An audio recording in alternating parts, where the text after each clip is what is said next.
اعوذ باللہ من الشیطان الرجیم بسم اللہ الرحمن الرحیم۔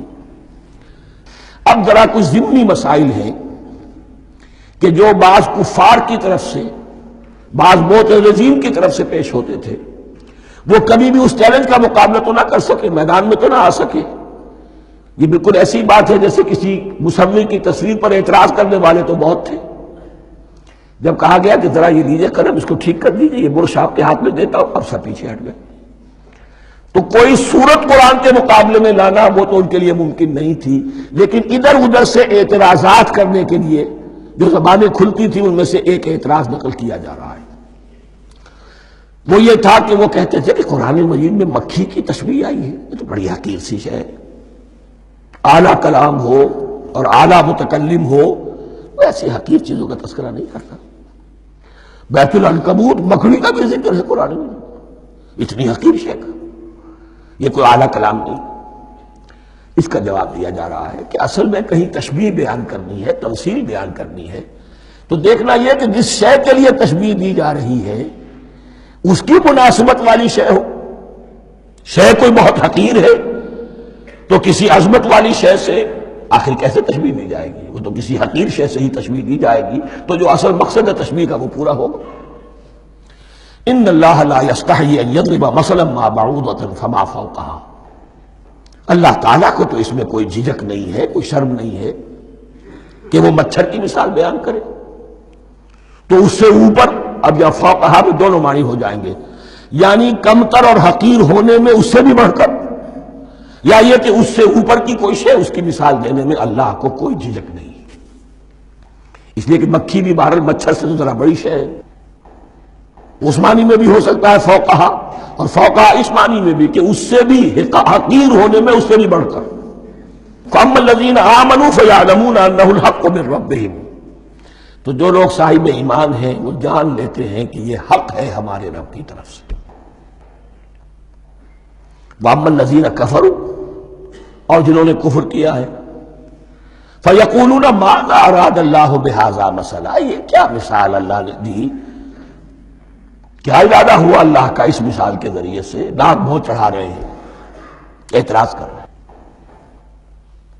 اب جو آ رہا ہے اگلا جملہ وہ ہے بہت اہم، یضل بہ کثیرا ویہدی بہ کثیرا، اسی کے ذریعے سے اللہ بہتوں کو ہدایت دیتا ہے اور اسی کے ذریعے سے بہتوں کو گمراہ کرتا۔ معلوم ہوا کہ ہدایت اور گمراہی اور ہدایت اور ضلالت انسان کی سبجیکٹو کنڈیشن کے اوپر دار و مدار ہے اس کا۔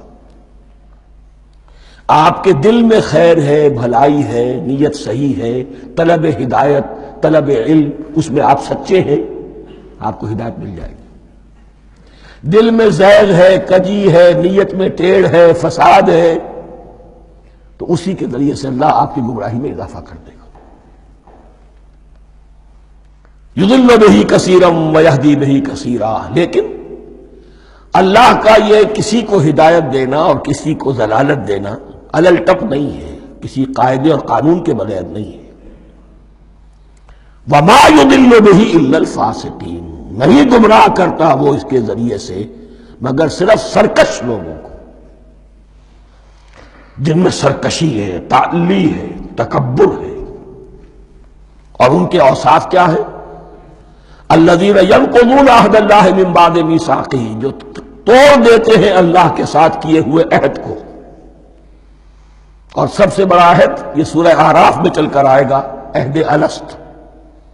عالم ارواح میں ہم عہد الست کر کے آئے، الست بربکم قالوا بلا، کیا میں ہی نہیں ہوں تمہارا رب؟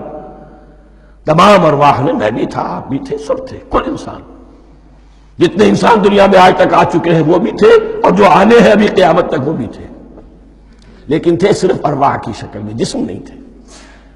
اور یہ میں آپ کو بتا چکا ہوں، مکمل وجود ہے انسان کا روحانی وجود۔ اولاً تخلیق اس کی ہوئی تھی، اسی سے آگے چل کر ایک بہت فلسفے کا بہت گہرا مضمون آ رہا ہے آگے چل کر۔ وہ جو عہد الست الست بربکم قالوا بلا، انہوں نے اس عہد کو توڑا، اللہ کو اپنا مالک اور خالق اور اپنا حاکم جاننے کی بجائے خود حاکم بن کر بیٹھ گئے۔ الیس لی ملک مصر کیا مصر کی بادشاہی میری نہیں ہے؟ I am the sovereign. We are sovereign. Popular sovereignty. بغاوت، سرکشی، فاسق.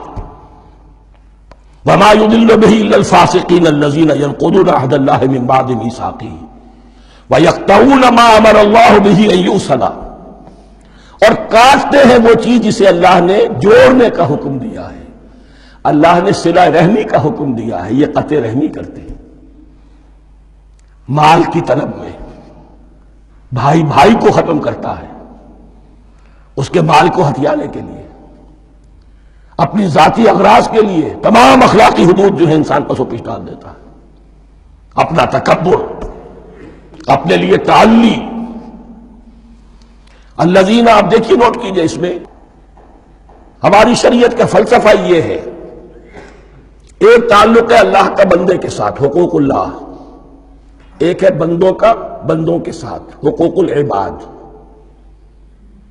اللہ کا حق کیا ہے؟ اسے حاکم اور مالک، اور حاکم سمجھو، الملک سمجھو، خود اس کے بندے بنو. انسانوں کا حق کیا ہے؟ کونوا عباد اللہ اخوانا، سب آپس میں بھائی بھائی اللہ کے بندے بن جاؤ. اور اس میں سب سے اہم ترین رحمی رشتہ ہے، سگے بھائی بہنیں، پھر دادی کے اوپر جا کر وہ کزنز آ جائیں گے، پر دادی پر جا کر اور جمع ہو جائیں گے، یہاں تک کہ آدم و حوا پر تمام انسان جمع ہو جائیں گے. تو رحمی رشتے کی بڑی اہمیت ہے. تو وہ فاسقین کے جو توڑتے ہیں اللہ کے عہد کو، اس کو مضبوطی سے باندھنے کے بعد، وَيَقْطَعُونَ مَا أَمَرَ اللَّهُ بِهِ أَن يُوصَلَ وَيُفْسِدُونَ فِي الْأَرْضِ، انہی دونوں چیزوں کے نتیجے میں زمین میں فساد پیدا ہوتا ہے. یا اللہ کی اطاعت سے باغی ہو گئے، اور یا آپس میں ایک دوسرے کی گردنیں کاٹنے لگے.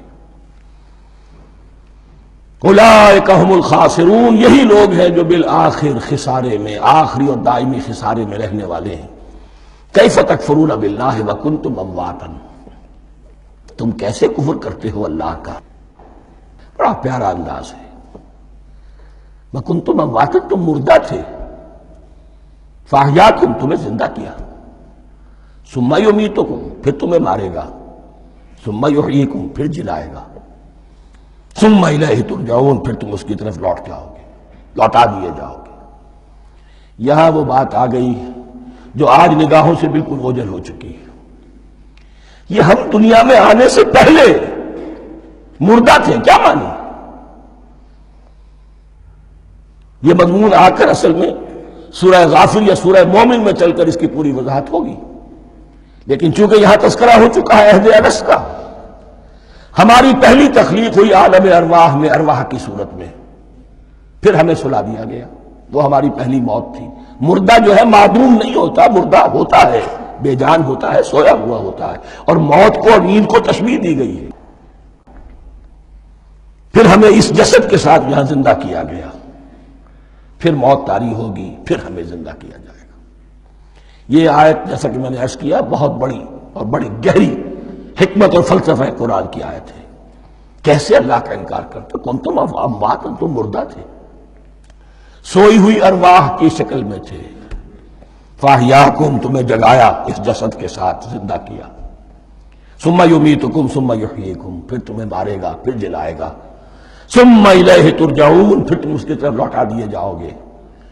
اور اب اس کے بعد جو آخری آیت ہے، هو الذی خلق لکم ما فی الارض جمیعا، اس نے تمہارے لیے بنایا ہے جو کچھ بھی زمین میں ہے. اس میں خلافت کا مضمون آ گیا. حدیث میں آتا ہے انما الدنیا خلقت لکم وانتم خلقتم للآخرہ، یہ دنیا تمہارے لیے بنائی گئی ہے، تم آخرت کے لیے بنائے گئے ہو.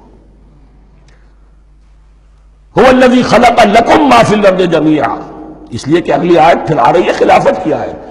سارا کچھ زمین میں یہ بستر جو بچھایا اور یہ کائنات کو، زمین کو سجایا تمہاری خلافت کے لیے. ثم استوى الى السماء فسواهن سبع سماوات، پھر وہ متوجہ ہوا آسمانوں کی طرف اور انہیں 7 آسمانوں کی شکل میں بنا دیا. جیسا کہ میں کل عرض کر چکا ہوں، یہ تاحال ابھی یہ آیات متشابہات میں سے ہے. 7 آسمانوں کی کیا حقیقت ہے ہم اس سے ابھی پورے طور سے واقف نہیں. وَهُوَ بِكُلِّ شَيْءٍ عَلِيمٌ، اور اسے ہر شے کا علم حقیقی حاصل ہے. بارک اللہ لی ولکم فی القرآن العظیم ونفعنی وإیاکم بالآیات والذکر الحکیم۔ صدق اللہ العظیم۔